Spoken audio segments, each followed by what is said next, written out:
السلام علیکم۔ قربانی کا معاملہ سامنے آ رہا ہے، قربانی کے ایام نزدیک ہیں۔ ماشاءاللہ بہت سارے لوگوں نے جانور بھی خرید لیا ہے، بہت سارے لوگ خریدنے والے بھی ہیں، مگر کچھ لوگ ایسے بھی ہیں جو لوگوں کی قرضداری ادا کیے بغیر بھی قربانی دینے کا ارادہ رکھتے ہیں۔ وہ قرضداری میں مبتلا تو ہیں، وہ لوگ چاہتے ہیں کہ ہمارا مال لوٹا دیں، ہماری قرضداری واپس کر دیں، ہمارا مال لوٹا دیں، ہمارا پیسہ دے دیں، لیکن وہ پیسہ دینے کے لیے تو تیار نہیں ہیں۔ ہاں، قربانی کا جانور تو لا کر باندھ چکے ہیں گھر کے سامنے، کہہ رہے ہیں شان سے کہ ہم بھی قربانی دے رہے ہیں۔ تو میں آپ لوگوں سے پوچھنا چاہتا ہوں، کیا اس کا قرض ادا کرنا بہتر تھا یا تمہیں قربانی کا جانور لا کر باندھ چکے ہیں اس کا ضروری تھا؟ آپ کی جگہ جو علماء آپ جسے مانتے ہیں، آپ جس کے ذریعے اپنے مسائل حل کر سکتے ہیں، ان سے جا کر پوچھئے، کیا زیادہ ضروری ہے کہ کسی کا قرض لوٹا دوں؟ کیا زیادہ ضروری ہے کہ میں قربانی کا جانور خریدوں؟ آپ جس کے پیسے لوٹانے ہیں، اگر وہ پیسے لوٹا دیں گے تو اس کی زندگی کی ضروریات کے مسائل حل ہو جائیں گے۔ اگر آپ اس کا پیسہ رکھ کر آپ قربانی دے رہے ہیں تو وہ کہے گا کہ بھئی میرا تو قرضدار ہے، میں نے جب پیسے پوچھے تو اس کے پاس یہ کہہ رہا تھا کہ بھئی آئندہ لوٹاؤں گا، میرے پاس تو کوئی بھی پیسے نہیں ہیں، اور تھوڑے دن کے بعد دیکھ رہے ہیں تو اسے گھر کے سامنے جانور ہے، کہہ رہا ہے کہ میں قربانی دے رہا ہوں۔ سب سے زیادہ ضروری تھا کہ آپ اس کے پیسے لوٹا دیں، ورنہ اگر اس کا قرض چھوڑ کر مر جائیں گے تو تمہارا اعمال اس کے کھاتے میں چلا جائے گا، کیونکہ آپ اس کے مقروض ہیں۔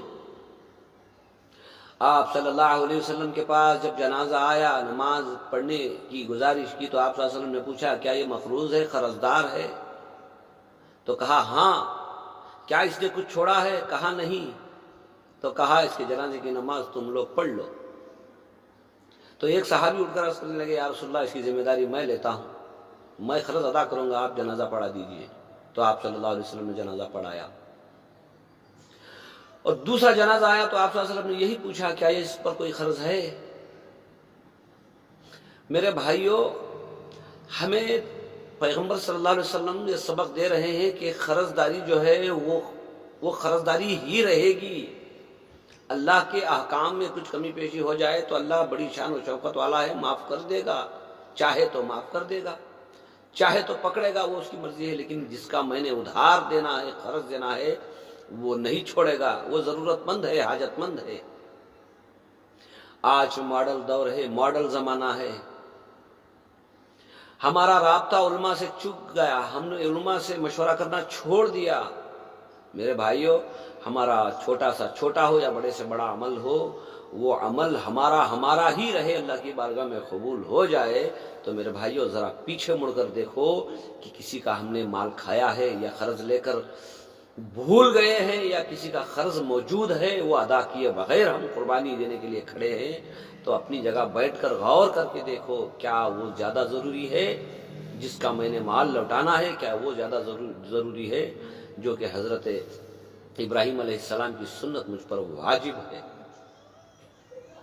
نہیں میرے بھائیوں، ہماری آخرت کی اصلاح ہو جائے، ہماری دنیا بھی، ہماری آخرت بھی سنور جائے۔ جانو، پہچانو۔ ہم جانتے ہیں، ہم نے دیکھا ہے، مقروض ہے، قرضداری اپنے نیچے رکھ کر بیٹھا ہے، لیکن وہ یا تو عمرے کی جانے کی تیاری کر رہا ہے، یا تو وہ قربانی دینے کی کوشش کر رہا ہے۔ تو میرے بھائی، اپنی جگہ جا کر اپنے علماء سے پوچھئے، درخواست کیجئے، کیا میرا یہ کام کرنا ضروری ہے یا قرض لوٹانا زیادہ ضروری ہے؟